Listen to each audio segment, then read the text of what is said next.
Walking along a path at the roots of Pikes Peak, you take a fork in the road toward the Anselm Society digital pub. Inside is a raucous conversation on the arts, faith, and beauty. In the corner table by the fire are three people. One of them is quoting C.S. Lewis off the top of her head, extemporaneously, as one does. It's a requirement of the Anselm Guild. And that's me, your co-host, Mandy Hauk. Welcome to Believe to See, a podcast of the Anselm Society Arts Guild. Here at Believe to See, we explore the relationship between faith, art, and storytelling. Our goal is to connect the great story, the great stories, and our own stories, so that we can better understand what it means to live with a Christian imagination. So first, let me introduce my co-host, Matthew Melema. Hello, Mandy. I've decided that you're doing the intro wrong. Oh, because of where the roots of the peak and the... Yeah, so I think we've discussed this previously. Yes, when I have. do the intros, it's walking a path along the roots of Pikes Peak, and yours is walking along a path at the roots of Pikes Peak. Okay, is it... How did you just introduce it? Yeah, walking along a path at the roots of Pikes Peak. No. You see, you're walking a path. Because that gets you all the information you need. So walking along a path is redundant because you don't walking a path and walking along a path. And when I put along that the path is along the roots of Pikes Peak, that sends information that the path stretches along those roots. Okay, fair. So I just feel... more strongly as I keep going, it should be walking a path along the roots of Pikes Peak. It's so odd for you to feel strongly about things. It's kind of throwing me for a loop. Do you agree with me? I do. Yes! But I see you wrote it like years ago, and I thought I transcribed it correctly, and quite frankly, I just never gave it much All right, thought. that might just be my mic drop. Maybe I should just see myself out now. Yeah. Take the win and go. Yeah. Okay, bye. No! Or maybe Mandy's just adding a new dimension to it of walking along a path, meaning not quite on the path, but along. Oh, yes, that's exactly what I meant. That was would be it. very strange behavior, though. Why would you walk next to a Because path? I'm picking wildflowers. I'm being drawn by beauty, which brings us... Segue. Man, it's like we planned it. We totally didn't. Our guest this evening is here because he... speaks and writes a lot about being drawn by beauty and toward beauty. Jacoby Elliott. Welcome, Jacoby. Hello. So we invited Jacoby tonight. He is a fellow guild member. He's a musician, filmmaker, visual artist, writer, probably some other things. Anselm member artist. I said fellow Did you guild say that? member. Oh, okay. Sorry. I should have just kept the one when I had it. Yeah, you should. No, But when you're ahead, Matt. Knocked off. Okay. And I invited him in part because of some of the words he shared about his testimony. And we will get to that in a bit. But Jacoby, how would you describe yourself? Was I sufficient? You raised your brows quizzically. Yes, in terms of like Occupations. being a multimedia maker. Yes. There you Yeah. go. Yeah. Like Dorothy Sayers, the maker Ooh. thing. Yeah. And you do what would you say you have a primary medium, or does it just depend on the season you're in? I think it depends on the season, but I'm kind of learning that, like, because before my main vocation I would have described as music and singing, songwriting. And through that, I learned just graphic design and like videography and editing and sort of social media content and stuff like that through that. And even graphic design for like flyers and like CDs and stuff like that, and like physical media. And so through that, I learned those skills. And then now I've been doing more graphic design and expanding more in like sort of the visual media world. That's really interesting. I don't think I ever knew that your visual arts came as basically a necessity, as putting yourself forward as an independent singer-songwriter. Yeah, it all like felt like the same thing. Like it came from the same place and the same kind of vision, I guess. So now it's just the vision isn't just my own projects. It's like, you know, like you sent me you paired me up with someone recently to help them make a flyer for something. And so it's sort of just the vision changes at that point, but it comes from the same primal place, I guess. Yeah. Well, he said you rock. So that was good. Thanks. So if anybody wants to hire a graphic artist, I totally lost my thought because I thought of how much you rock. We were talking about Jacoby. So tell us a little bit about your music, because I do want to, I mean, that's not the topic specifically, although let me backtrack a little bit, because I remember one time talking to you at, probably at Brian and Christina's, and you said that some of the songs that you wrote when you were not a believer, or you were not following Christ, now you can hear that. You can hear the longing in those songs. Yeah, it's kind of spooky. Because I think you were saying it in the context, we were talking about how the Holy Spirit will pray for you when you can't find the words. Yeah. Do you remember? Yeah, and he like intercedes for us when we don't even know what to pray for, and even further, like before we even know to pray to begin with. Yeah, I think because I used to make music under the name Why the Ghost, the whole project was like, before then to kind of backtrack, I like had pretty much walked away from faith completely, but I still believed in like love and goodness and things like that. But it was still all very sort of like relative, subjective kind of, I guess like, I kind of stepped through like the experience of nihilism, I guess. Okay. But making a choice that like, if you're presented with an empty canvas, you should make something beautiful with it. So I kind of had like a romantic view of that. But that's kind of very much like, that sort of like subjective, relative, like view of the world, like postmodern view of the world. Right. So it was more like a self-expression and a self-actualization kind of thing instead of for a greater purpose. Or maybe the purpose didn't have a face and it wasn't God. I would have thought it was a greater purpose. I probably would have, my wires would have crossed if you asked me that at the time. Okay. Because I would have said, there is a purpose, but it's in your kind of in charge of creating it. Okay. Because I didn't have like a higher authority to appeal to. Okay. At the time. Right. But I kind of stepped through that gate of like nihilism, which like is really like, I don't know, it's depressing. Yes. And you found the philosophy of nihilism depressing. Interesting. And I didn't stay there long. That's good. But it was like my first year, and I took 1 year of film and media and in college, and I studied film and media, and I was just like had that existential like quarter life crisis, I guess. And the response to that was, for me, an internal choice to like put beauty in the front and to like make it a priority in my life. Okay. I wouldn't have phrased it that way at the time, but through like making music, I just wanted to like make beautiful things, especially music, and write songs and just pursue that. And I'm not going to say it was like necessarily God honoring. It definitely wasn't all the time, or rarely. But I think like my first song that I made was called Is Anybody Out There? And I love that song. Oh, thanks. Yeah.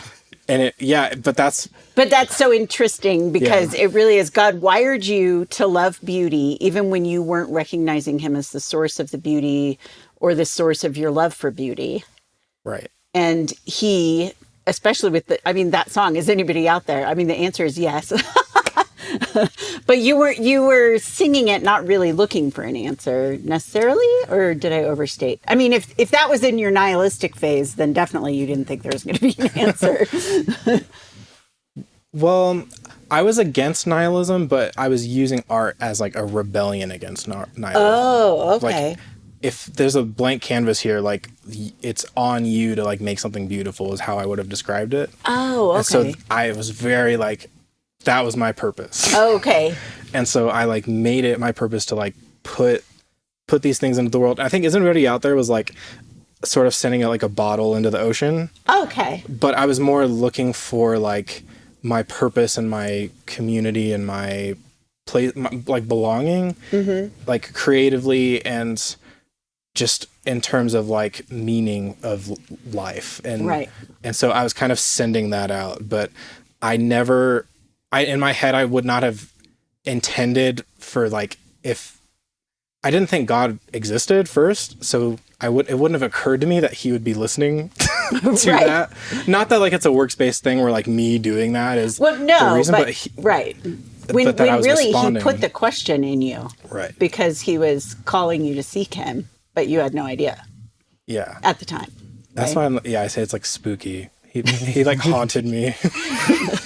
Well, I mean, Flannery O'Connor calls the South Christ haunted, right? There's a great poem by a man, I think Francis Thompson, called The Hound of Heaven. Yes. Yes. Yeah. Talking about God pursuing you even though you're trying to flee from him. Exactly. Well, it's funny because in the intro, which you took such issue with, I took issue with the placement of the prepositions. Oh, we know. The content I thought was acceptable. Yes, point made. Okay. I'm walking along the path picking dandelions. Leave me alone. But I put a teaser in there, and because you were so interested in your objection, that you didn't even harass me for what I was trying to make you harass me for. Oh, because I said one of the people at the table is quoting C.S. Lewis extemporaneously, as one does. It's a requirement of being in the Arts Guild. And nobody asked me what I was quoting. Oh. No one asked. Well, and it's really not off the top of my head. It's off my clipboard that I have at my lap. I'm sorry, I harassed you for the wrong thing. You did. You laid out the bait and I just bit on the wrong hook. Took the wrong bait. But I found this quote by C.S. Lewis. We do not want merely to see beauty. We want to be united with the beauty we see, to pass into it, to receive it into ourselves, to bathe in it, to become part of it. And when I saw that, I thought Jacoby would like that. Have you heard that quote before? No, but anytime you rattle off C.S. Lewis, I'm sure I'll be on board. I mean, yeah. Dorothy Sayers doesn't really talk about beauty. I was trying to pull out a Dorothy Sayers quote, but she's more sarcastic. And G.K. Chesterton had some good ones, but of course, I should have just started with Lewis, right? But so the reason, some of the things that you have said that sort of made me curious and want to talk to you about this was you talk about beauty sort of being your road back into relationship with Christ. And it's interesting to me that it sounds like you're saying you never stopped being obsessed with beauty. It's sort of like wired into you. So how did it change and become a call to Jesus? I speculate about this, and I'm sure it's one of those things that are kind of like hidden in Christ or whatever to be revealed. But like, I speculate that like theologically, I'm not totally sure either, like in terms of like his ability or willingness to like insert himself or influence someone, because some would say that like it's all him and then some you, or like a mixture. Like so Calvin and Arminian, we're not going there. Right, I'm like barely brushing. Yeah. But I like wonder if beauty was like the last open window for us to mutually meet. Okay. But I say that knowing like he could do whatever he wants. Right. But like I just wonder if he, to the extent that he does give us the free will to respond, if that was the last entry point, was beauty. For you specifically. For me. That's really cool. In terms of like a mutual relationship. even though I wouldn't have, like I've said before, like I was drawn to his attributes before I was drawn to the person. And like I said, I was faced with like the nothingness of the void of like nihilism.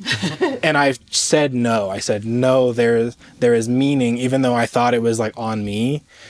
That was, I think, when we talk about like the Holy Spirit interceding for us, when we don't like, with groanings too deep for words, like when we can't, either we don't know what to pray or to pray. And I think that's one example of how you can do that. But again, I'm just kind of speculating. Well, that's what we're asking you to do. Yeah, it's interesting because maybe this is kind of bleak, but whatever. I've thought for a long time that if you were just, a dyed-in-the-wool materialist, you believe there's no afterlife, there's no higher power, there's nothing beyond the physical stuff of the universe, then nihilism is the obvious end of that, because obviously nothing matters. You can say you fight for justice or beauty. It's like, justice for who? People who are going to die and then they're gone forever? Oh, beauty for what? This universe that's eventually going to explode and everything will be gone forever? Who friggin' cares? Like, you can pretend that you care. You can be like, oh, this means a lot to me for justice for insert social cause, but it's all temporary and it wouldn't ultimately matter. But so many people still do care about that sort of stuff, even though, again, rationally, I don't think it makes sense. And I almost wonder if it's, it was in Proverbs, Ecclesiastes, where God puts eternity in our hearts, right? Where there's this imprint that even if you're consciously rejecting it, you can't help but go along with beauty, with justice, with goodness, even if consciously you don't have a reason for it. Right. Well, that's the C.S. Lewis quote I should have said. If there's a longing in us that can't be satisfied by this world, it must be that there's another world. That really was off the top of my head, which is why. Look at you. But I'm sure it's not verbatim. So I can confirm, listeners, no notes. That's why it was probably not verbatim. But anyway, well, and it's interesting to me because for me, beauty is something I gravitate toward as a way to worship him or something to worship him about. But that's what fascinated me about your story, is just that God is such a personal and intimate God that he used your love for beauty and the way he made you just to call you home to him. And I was thinking about just the different kinds of beauty. So obviously I think when we think of beauty, we think of visual arts, visual beauty. What other thing do you guys think of when you think of beauty? Like, I tend to think of the stereotypical, the sunset. And there's a reason that it's popular, because it's beautiful. Sunset is a bop. It hits. Yeah, Sunset's it's a bop. very popular, yeah. Banger. 5 out of 5 would recommend. Crowd pleaser. But yeah, and then you can divide it into like natural beauty versus like created beauty, visual arts, music, all these other different things you could chop it into. Yeah, so I think what I'm trying to articulate quite poorly is I think I've always seen beauty as like a means to worship, or a thing about God to worship, or a thing that points to God. But I don't think it has been as unified in my concept of God as it seems to be in the way you speak of it, Jacoby. Yeah, I had like a thought earlier, and I'm sure it's like a paraphrase of other things I've heard from other people, but I was just contemplating like that question of like, what is beauty? And I feel like it's sort of like encounters with beauty are like echoes of like the paradise that we've lost and rumors of the paradise to come. And that's sort of like, I think sums it up best in terms of like how beauty, the experience of it feels. Yeah, how it like resonates. Yeah. It is interesting to me, like when I think about God didn't have to make things beautiful. You know what I mean? Yeah. That really kind of optional for things to be beautiful. like colors. He didn't have to make colors. It could be all black and white, Yeah. But he chose to make color. And to me, it points to the kind of God that he is. That he's not just about, power and, being the patriarch father, but he's the loving father that wants to give good things to his children, Yeah. And it's like, if we think of like the world being not complete in the beginning, like in terms of paradise, but like being in union with him, and then there being a fall, which introduces like sin and rebellion, like all the bad stuff and distortion and yeah. But like the beauty stayed. That's true. I didn't. And think so of it's sort of like when I think of like echoes of like that paradise, I think it's like that's still there, even though it's kind of infected. Right. Yeah. That's a really good. What do you think, Matt? No, I think that's a good way to look at it, where it's still there, but sort of infected with the sickness, or it's, a shattered glass, other images along those lines, where it is still there, but in not its full form anymore. Right. So do you view beauty differently, or maybe this is hard to pinpoint, but when you did and didn't recognize its source as being a loving God, like, is beauty more beautiful now, or?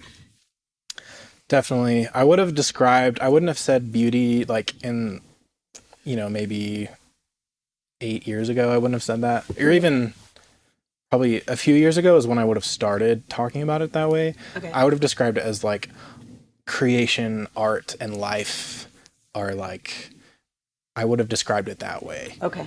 Which maybe there's some like goodness wrapped up in that too, even though it's I didn't. It's implied, but you wouldn't have stated it.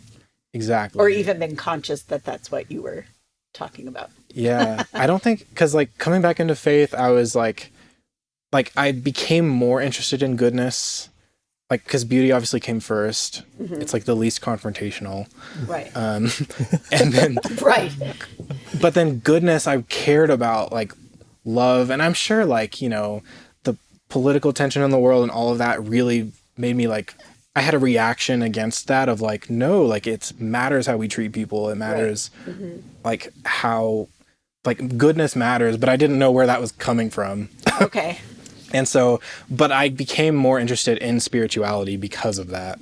And so I was probably just more like new agey for a while.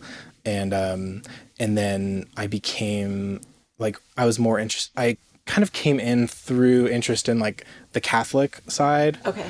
And then, which is why I think probably I've landed in an Anglican space. Woo! Of like, yeah, Jacoby goes to my church. Yes. So, yeah. Well, Jacoby is the art. What's your title at That's right. IAC? Director of Communications. Which really is like artistic phenom. No. So in practice, so far, it's mostly been like content creation. Yeah. But that could evolve too. Yeah, but we sidelined you, sorry. Oh, So no you worries. originally went with the Catholic, or you were drawn to like the iconography and the beauty of the architecture, that kind of thing?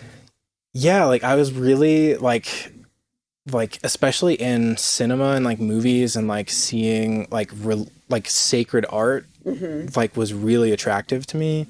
And so I sort of came in through interest in the Catholic side of things and like this sense of an ancient there's like an ancient mystery. Mysticism. Oh yeah, mystery. Yeah. Yeah, and that too. And so like, and then eventually I became more just learning more about like scripture and stuff and wanting that to have the top priority is kind of why I ended up in an Anglican space. I don't know if that's answering the question, but when I was starting to do that, I was hearing people speak on like the theology of beauty and goodness and truth. And that's when I started hearing, like, if you've heard of like Bishop Barron with like Catholic Word on Fire, Catholic Ministries. I don't know if we're supposed to shout out other That's okay.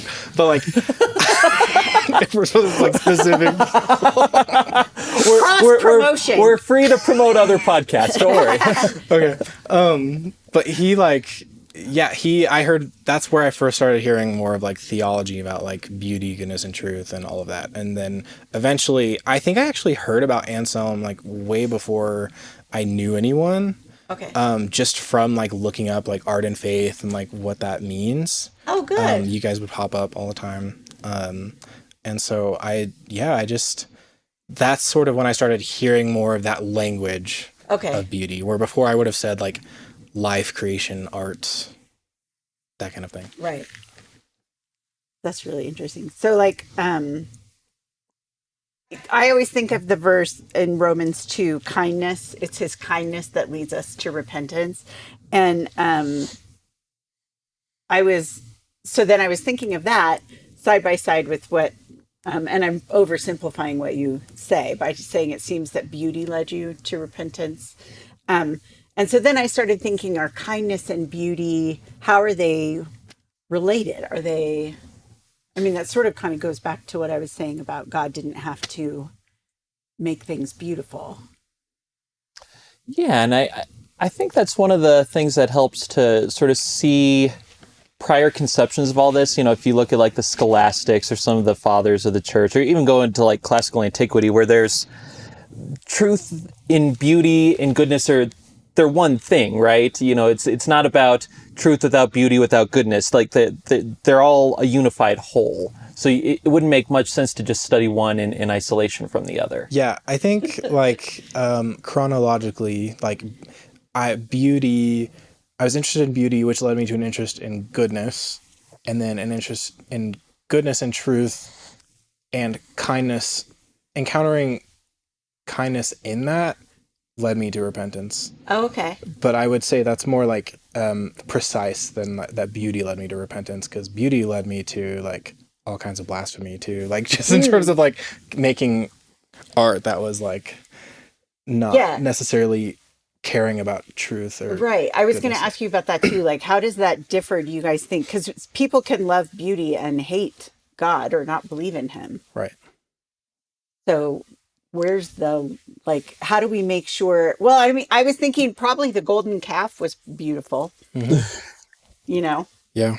So it's interesting to me that this, what we could see as an act of love from God to give us beauty, that we can twist it and worship it. Yeah, absolutely. And it's also possible to use good gifts to bad ends or for bad reasons, or to twist it, right? Isn't that a lot of what sin is? It's taking a desire that's either good or neutral and twisting it in on itself so that it becomes bad. I think C.S. Lewis mentioned this, referring to the writing of a D.H. Lawrence, who's a novelist around that time. Is that the Flowers in the Attic? Or no, that's a very different person. Never mind. I'm going to think of the title soon. Matter. But and his point was he was a really talented writer, and you read his prose, it's gorgeous, but his themes are not. So it is possible to use those gifts for purposes that are contrary to truth, and they're contrary to beauty. Then, if you're going to get to that point, right? That's really interesting. Lady Shatterley's lover. There we go. There you go. So, do you think is it possible, like, to use? Not to use. I don't like the word use. To talk about beauty with people who don't know Christ. Like, how have you, Jacoby, how has it changed the way you talk to people that you're praying for that don't know Christ? Or, does that ever come up? Like, how he's shown himself to you through goodness and beauty? I don't know if confront is the right word, but I haven't like confronted people. And also, I don't know like where people are at, like what they believe necessarily. Right. I don't mean like go after someone with a pamphlet or anything. That's you just like play a Mozart song. Explain that. Yeah. Explain it. I just meant more in the way, how God will like guide conversations and look at that sunset. Yeah. Look at that sunset. Who made it? Who do you think? No, I'm just kidding. I think my my journey in and the way it's been like challenging, and it's been like drastic in terms of like the transformation for me, but like it's been soft. Like, okay. It's been gradual and soft. And so I'm sure that informs the way I like even conceive of like someone who might not believe in like being around them, and just me knowing what that was like coming in to faith, and like being drawn in, kind of like dragged. It kind of feels like a little bit too, but like, it's been like, I don't know. So I think that informs the way I perceive from their end in terms of like an empathetic thought process. Right. But I definitely like, I've reconnected with people who I had known had like come into faith, who I was friends with, and I've had conversations with them, and it's come up more directly in those conversations of like how it was for me. Right. And so that's been really, really cool, I think, because it's a different like flavor sometimes, of like a conversion experience. Like it's a different, like, I mean, different as opposed to, I don't know like specifically what to refer to, but like it's I don't know, it's something like, I guess it is distinct to each person.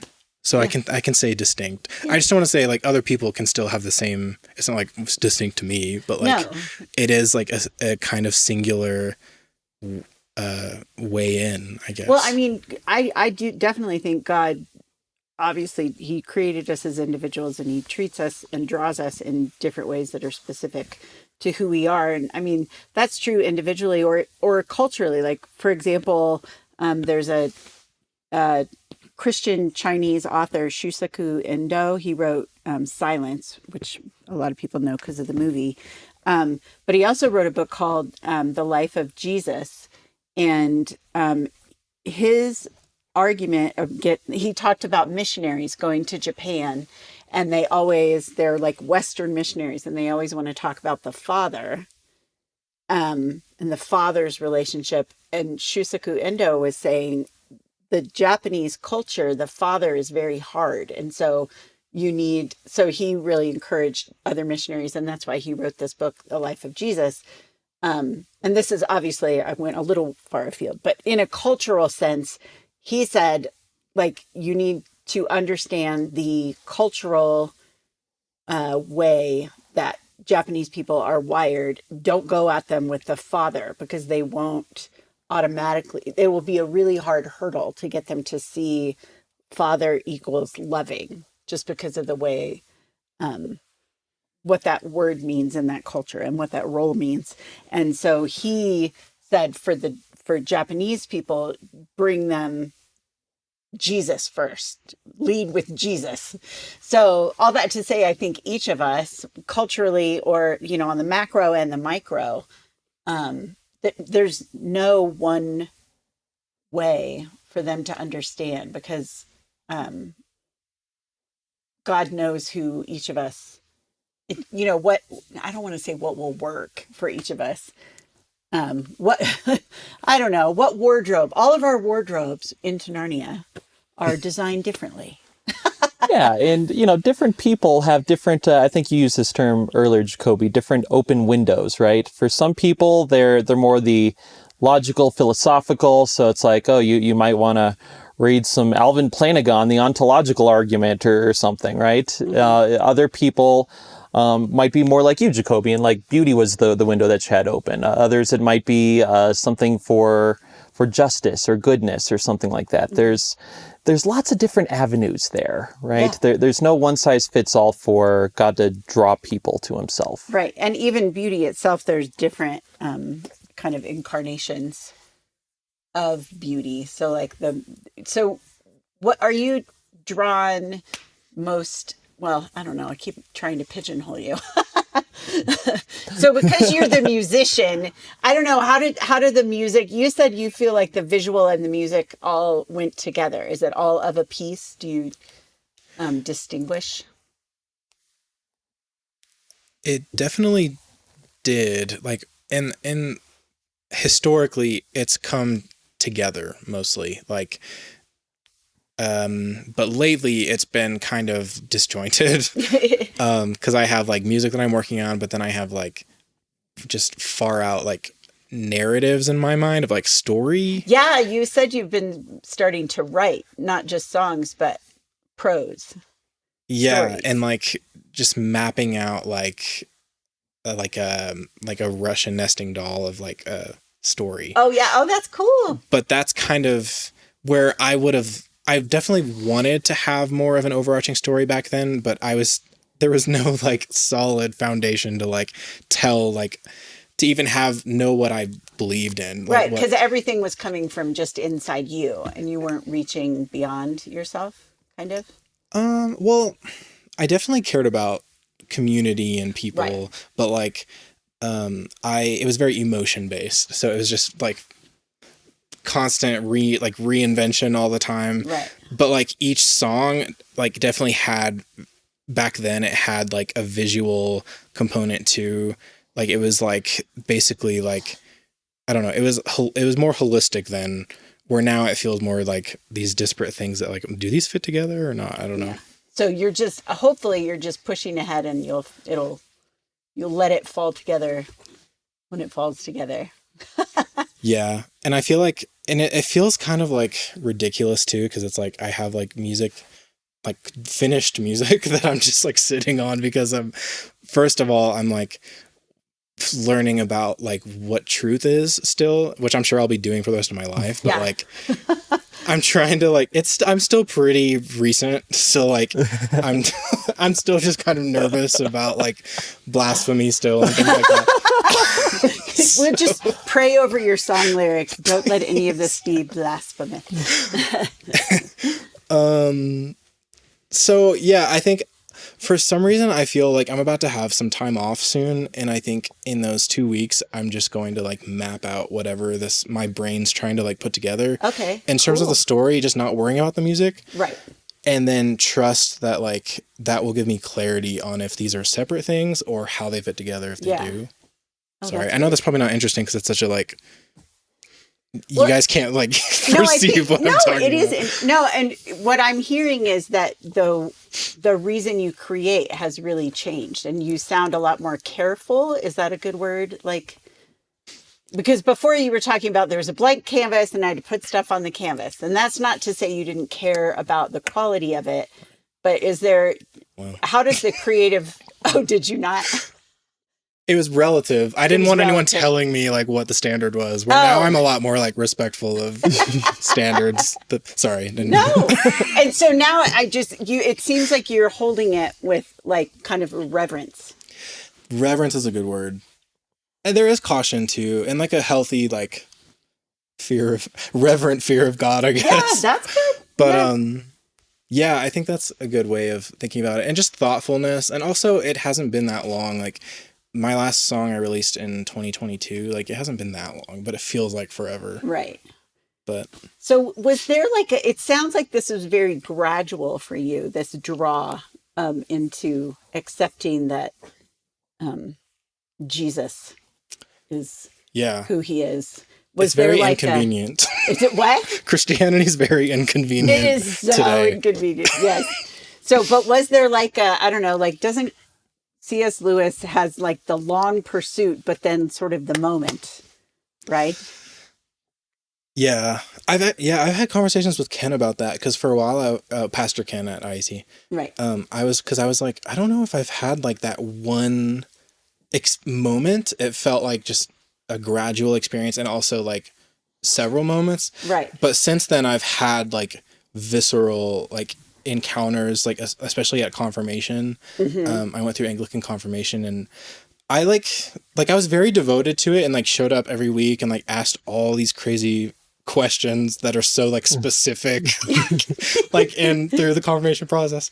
But then like we went through like Holy Week, which was a really busy season, and then confirmation was right after that. So I kind of felt like I was worried that I wasn't like showing up enough for it, because it was just so busy. But then the weekend before, I like really did like all the prep work, and then just kind of showed up and was like, I was just worried it was gonna like fly by without like I don't know what I was looking for. I just didn't want it to be shallow. I wanted it to be like, I wanted to really show up, basically. Right. You didn't want to get, because you had so many tasks for Holy Week.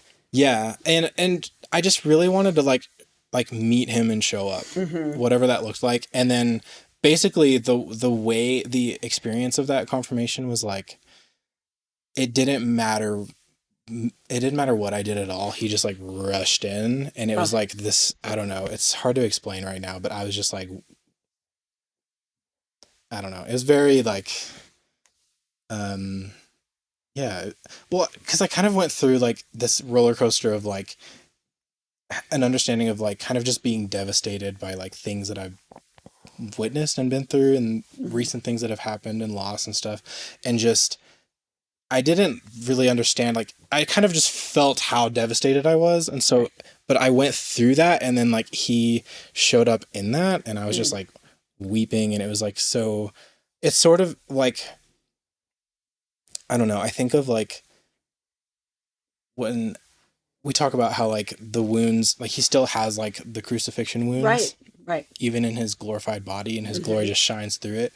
That's what it was like. It was like through like all the pain, it just like, I don't know. It sounds so cliche when I try and say it. No, it doesn't sound cliche. Do you think it sounds cliche, Matthew? It does not sound cliche. Matthew would tell you it sounded cliche.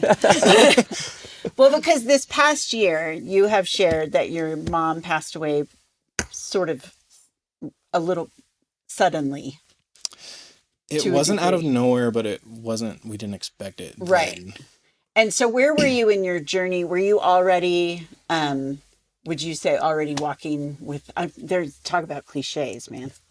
Walking with the Lord along the path at the roots of Pikes Peak. In the garden alone in the dew and the shadow, whatever that song is. I don't know.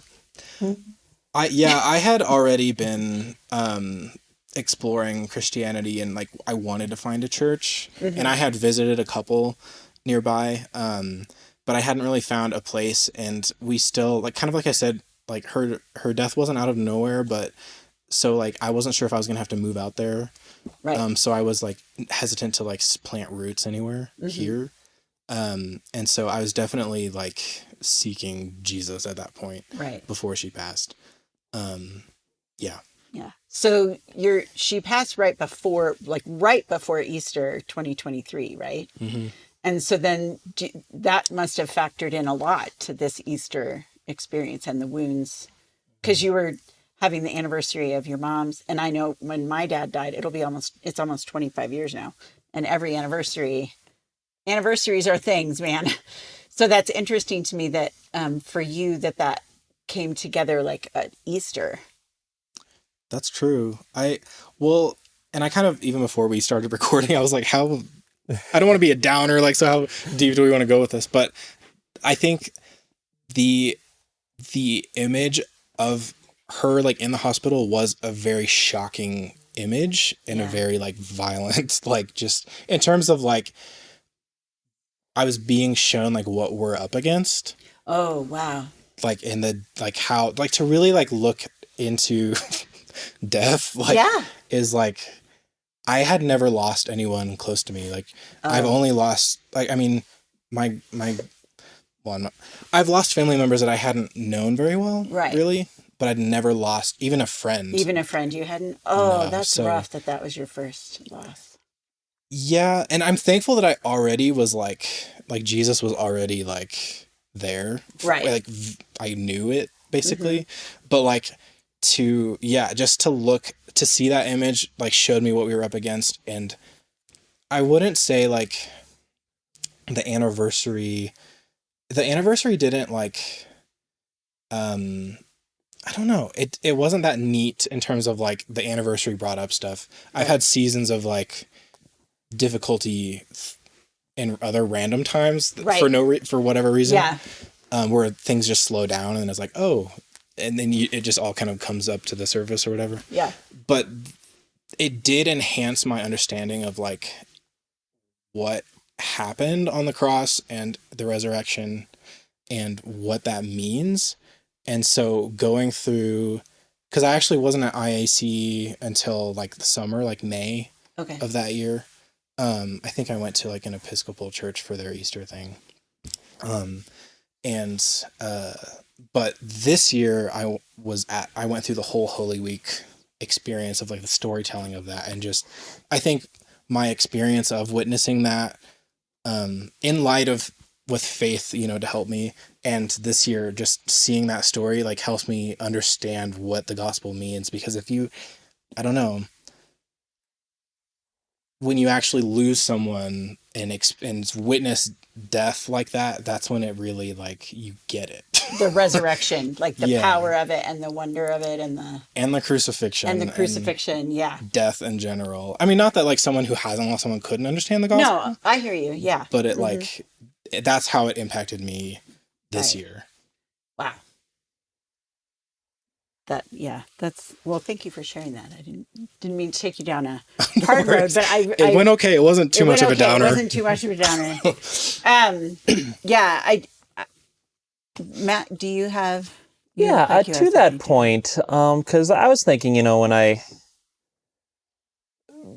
when you lose someone, especially someone close, oftentimes there's a tendency by very well-meaning people to be, to use, lots of euphemisms around it, right? Like, especially if someone was also Christian, you could be like, oh, it's their homecoming to Jesus, et cetera, et cetera. The funeral's a celebration of life, et cetera. And again, they mean well, and it's true, right? They're in a better place. Yes, there's a lot of truth in all that, but I still kind of prefer to just be like, no, yes, but they died.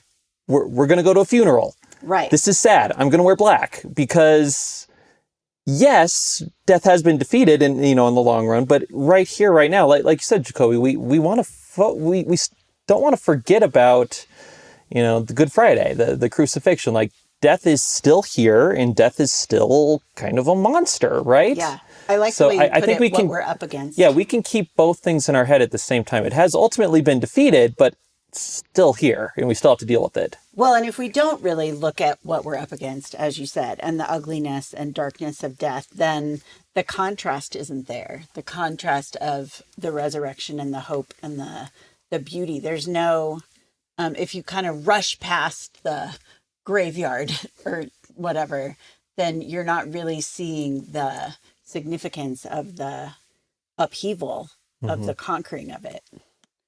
So, and the beauty of that. Yeah. Yeah.